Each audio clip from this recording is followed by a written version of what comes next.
ഇന്നൊരു അവധി ദിവസം ഈ കബോർഡുകളൊക്കെ വൃത്തിയാക്കലാവാം ഇന്നത്തെ മെയിൻ കലാപരിപാടി എന്ന് വിചാരിച്ചു. അതിനായിട്ട് എൻ്റെ അസിസ്റ്റന്റ് ആയിട്ടുള്ള 2 കുട്ടികളോടും വേഗം ഭക്ഷണം കഴിച്ചിട്ട് വരണം എന്നാണ് കേട്ടോ പറഞ്ഞത്. ഇങ്ങനെ സ്പെഷ്യൽ ആയിട്ട് എന്തെങ്കിലും ചെയ്യണ ദിവസങ്ങൾ ഞാനും എൻ്റെ കിച്ചണിന്റെ ഡ്യൂട്ടീസൊക്കെ ഫസ്റ്റ് വേഗം തീർക്കൂട്ടോ. അതിപ്പോ അമ്മയില്ലാത്തതുകൊണ്ടാണ് കേട്ടോ. അല്ലാച്ച അമ്മയാണ് കേട്ടോ ഇവിടുത്തെ മെയിൻ ഷെഫ്. അതായത് ഞാൻ പറയാൻ ഉദ്ദേശിച്ചത് എന്താന്ന് വെച്ച് കഴിഞ്ഞാൽ നമ്മുടെ ഡെയിലി റുട്ടീനുകളായിട്ടുള്ള കുറേ ജോലികളുണ്ടല്ലോ, വാഷിംഗ് മെഷീനിലിടല്, കുഞ്ഞുട്ടനെ വിടല്, ഇതെല്ലാം കഴിഞ്ഞിട്ടാണ് നമ്മുടെ അടുക്കി പെറുക്കൽ സ്റ്റാർട്ട് ചെയ്യണമെന്നുണ്ടെങ്കിൽ വളരെ റിലാക്സിങ് ആയിട്ട് തോന്നും കേട്ടോ. ഇന്നിപ്പോൾ ഇവിടെ അവധിയായതുകൊണ്ട് മാത്രമല്ല അടുക്കി പെറുക്കൽ സ്റ്റാർട്ട് ചെയ്യണത്. ഫ്ലിപ്കാർട്ടിൽ നിന്ന് ഞാൻ ഓർഡർ ചെയ്ത ഈ പ്രൊഡക്റ്റും കൂടി വരുന്നത് കൊണ്ടാണ് ഇന്ന് തന്നെയാവാം അടുക്കി പെറുക്കൽ എന്ന് വിചാരിച്ചത്. ഞാൻ ഈ ഇങ്ങോട്ട് നോക്കണം എന്താ അറിയോ, ഇവിടെ ഒരു പ്രൊഡക്റ്റ് വന്നാൽ ഏറ്റവും ആദ്യം ഓടി വരുന്നത് കുഞ്ഞുമാണ്. കാരണം അവൾക്ക് ഈ വരുന്ന ബോക്സുകളൊക്കെ അൺബോക്സ് ചെയ്യല് വളരെ ഇഷ്ടമുള്ള ഒരു കാര്യമാണ് കേട്ടോ. അവൾക്ക് ആവശ്യമുള്ളതാവണമെന്ന് ഒരു നിർബന്ധവും ഇല്ല.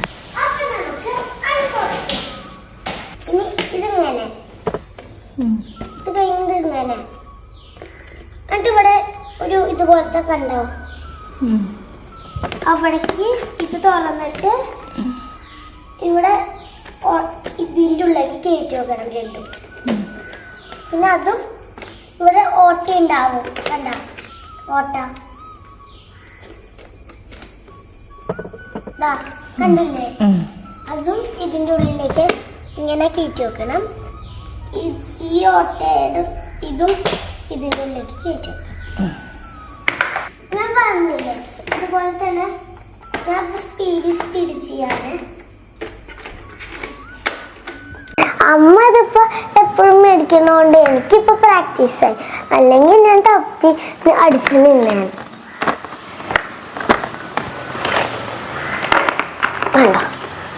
അമ്മ മേടിച്ച യൂസ്ഫുൾ സാധനങ്ങൾ ഞാൻ 2-3 എണ്ണം കൂടി കാണിച്ചു തരാം. ഞാൻ ആദ്യം വിഷ്ണുവേട്ടൻ്റെ കബോർഡ് ഓർഗനൈസ് ചെയ്യാൻ വേണ്ടിയിട്ടാണ് കേട്ടോ ഈ പ്രൊഡക്റ്റുകളെല്ലാം വാങ്ങിയത്.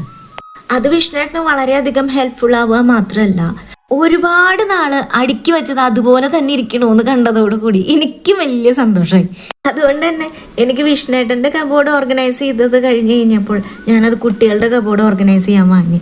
ഇപ്പം ഞാൻ എൻ്റെ കബോർഡ്, സാരിയുടെ കബോർഡ് ഓർഗനൈസ് ചെയ്യാൻ വേണ്ടിയിട്ടാണ് കേട്ടോ പിന്നെ ഞാനിതൊക്കെ തന്നെ ഓർഡർ ചെയ്തത്. ഈ 6 സെറ്റൊക്കെ വെറും 200 രൂപയ്ക്ക് താഴെ വരുന്നുള്ളൂ കേട്ടോ. അതുപോലെ ആ 4 സെറ്റിൻ്റെ ബോക്സും 200 രൂപയ്ക്ക് താഴെ വരുന്നുള്ളൂ. അത് ഞാൻ എങ്ങനെ അറേഞ്ച് ചെയ്യണമെന്ന് ഞാൻ കാണിച്ചു തരാം കേട്ടോ. അതുപോലെ തന്നെ ഫസ്റ്റ് കബോർഡ് ഓർഗനൈസിങ്ങിൻ്റെ സമയത്ത് ഞാൻ വിഷ്ണുവേട്ടൻ്റെ കബോർഡിലേക്ക് വാങ്ങിച്ച ഒരു 4 സെറ്റ് ഇതായിരുന്നു. ഇങ്ങനെ പാർട്ടീഷൻ ഉള്ളതിനേക്കാളും നല്ലത് പാർട്ടീഷൻ ഇല്ലാത്തതാണെന്ന് തോന്നിട്ടോ. അതിൻ്റെ മെയിൻ കാരണം എന്ന് പറയുന്നത്, അതിൻ്റെ മെയിൻ റീസൺ ഇതാണ്, പാർട്ടീഷൻ ഇല്ല എന്നുണ്ടെങ്കിൽ നമുക്ക് വെറുതെ 2 മടക്കി അങ്ങനെ കയറ്റി വയ്ക്കാവുന്നതാണ് ഈ അണ്ടർ ഗാർമെൻറ്റ്സ് ഒക്കെ. പാർട്ടീഷൻ ഉള്ളതാണെന്നുണ്ടെങ്കിൽ വളരെയധികം നല്ലോണം മടക്കി കയറ്റി വയ്ക്കണം. അങ്ങനെ കാണാൻ ഇഷ്ടമുള്ള ഒരു പാർട്ടീഷൻ ഉള്ളത് വാങ്ങിയാൽ മതി കേട്ടോ. പക്ഷെ എന്നെ പോലെ എളുപ്പപ്പണി നോക്കുന്നവരാണെന്നുണ്ടെങ്കിൽ ഈ പാർട്ടീഷൻ ഇല്ലാത്തത് എടുക്കുന്നതായിരിക്കും വളരെയധികം നല്ലത്. ഞാൻ ഈ എണ്ണി കാണിക്കണത് പക്ഷെ ക്വാണ്ടിറ്റി ഒക്കെ സെയിം തന്നെയാണ്. ഏകദേശം ഒരു 5 എണ്ണം ഒക്കെ തന്നെയാണ് 2 എണ്ണത്തിലും വയ്ക്കാൻ പറ്റുന്നത്.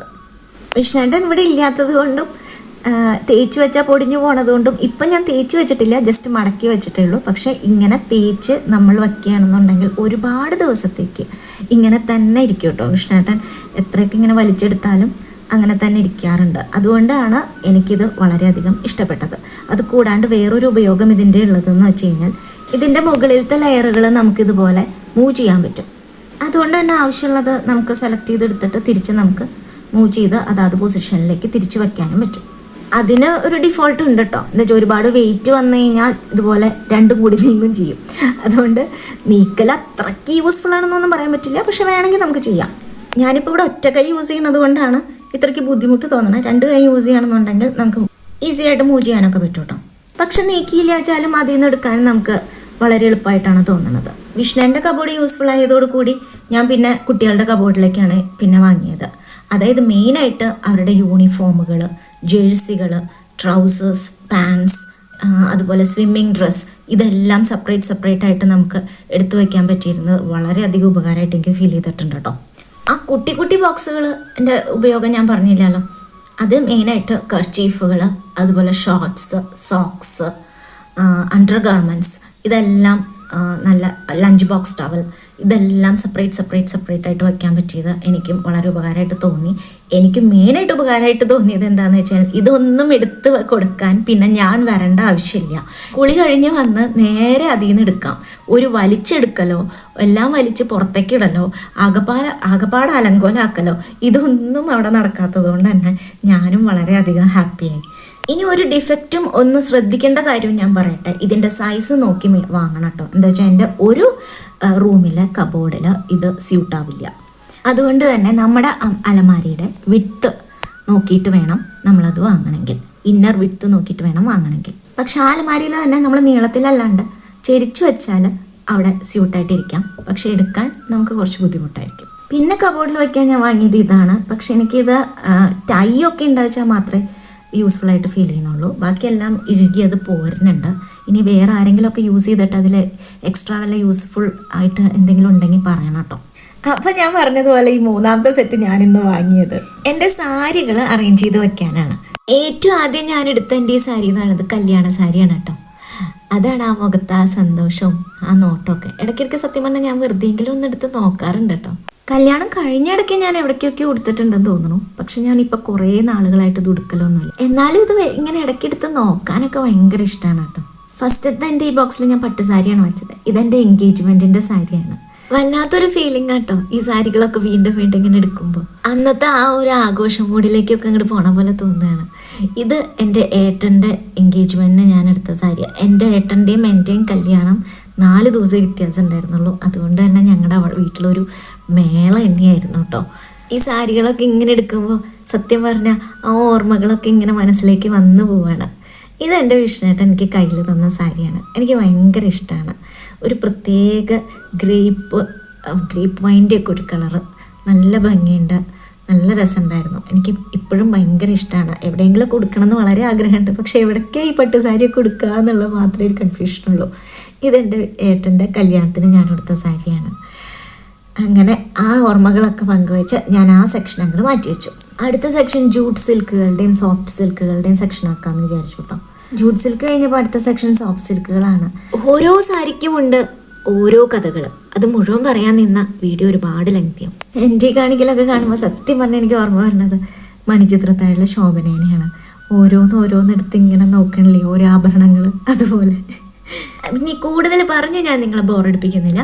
അപ്പോൾ ഇങ്ങനെയാണ് ഓരോ സെക്ഷനായിട്ട് ഞാനിങ്ങനെ സാരികൾ അടുക്കി വെച്ചത്. നോർമൽ യൂസിൻ്റെ ഏറ്റവും മുകളിൽ വെച്ചു. അതുകൂടാണ്ട് ഏറ്റവും അടിയിൽ വളരെ പട്ട് സാരികൾ, പിന്നെ സോഫ്റ്റ് സിൽക്ക്, ജൂട്ട് സിൽക്ക്, പിന്നെ നോർമലായിട്ട് സാധാരണത്തെ ഇതിലുള്ളത് ഒക്കെ ആയിട്ടുള്ള കസവുകൾ, അങ്ങനെ ഓരോ സെക്ഷനായിട്ട് വെച്ചു. അതുകൂടാണ്ട് അതിൻ്റെ സൈഡിലായിട്ട് പാവാടകളൊക്കെ നമ്മൾ അറേഞ്ച് ചെയ്ത് വെച്ചു. മുകളിലായിട്ട് നമ്മൾ ബ്ലൗസുകളൊക്കെ ഇതുപോലെ ഇങ്ങനെ ഹാങ്ങറിലും തൂക്കിയിട്ടു. അപ്പോൾ ആ സെക്ഷൻ മൊത്തം സാരി, ബ്ലൗസ്, പാവാടയായിട്ട് വെച്ചു. ഇനി എൻ്റെ മടക്കലൊക്കെ കണക്കായിരിക്കും. ഒരു ഏകദേശമൊക്കെ ആയിട്ട് ഞാൻ മടക്കി വയ്ക്കാൻ എനിക്കറിയുള്ളൂ. പക്ഷെ ഇതിനേക്കാളും നന്നായിട്ട് അറേഞ്ച് ചെയ്യാൻ അറിയുന്നവർ കമൻറ്റ് ബോക്സിലൂടെ പറഞ്ഞു തരണം കേട്ടോ. ഓർഗനൈസ് ചെയ്യണതൊക്കെ കാണുമ്പോൾ നമുക്ക് വലിയ ഇഷ്ടമാണല്ലോ. സത്യം പറഞ്ഞാൽ എന്നെ സംബന്ധിച്ച് ഭംഗിയായിട്ട് ഓർഗനൈസ് ചെയ്യണേക്കാളൊക്കെ ഏറ്റവും ഉപകാരമായിട്ട് ഫീൽ ചെയ്തത് ഈ രാവിലത്തെ നേരം നമ്മൾ കിച്ചണിൽ വളരെയധികം ബിസി ആയിരിക്കുന്ന സമയത്ത് കുട്ടികൾ അവരവരുടെ കാര്യങ്ങൾക്കായിട്ട് അമ്മയെന്ന് പറഞ്ഞ് വിളിക്കാതിരിക്കലാണ് എന്നെ സംബന്ധിച്ച് ഏറ്റവും ഉപകാരമായിട്ട് ഫീൽ ചെയ്തത്.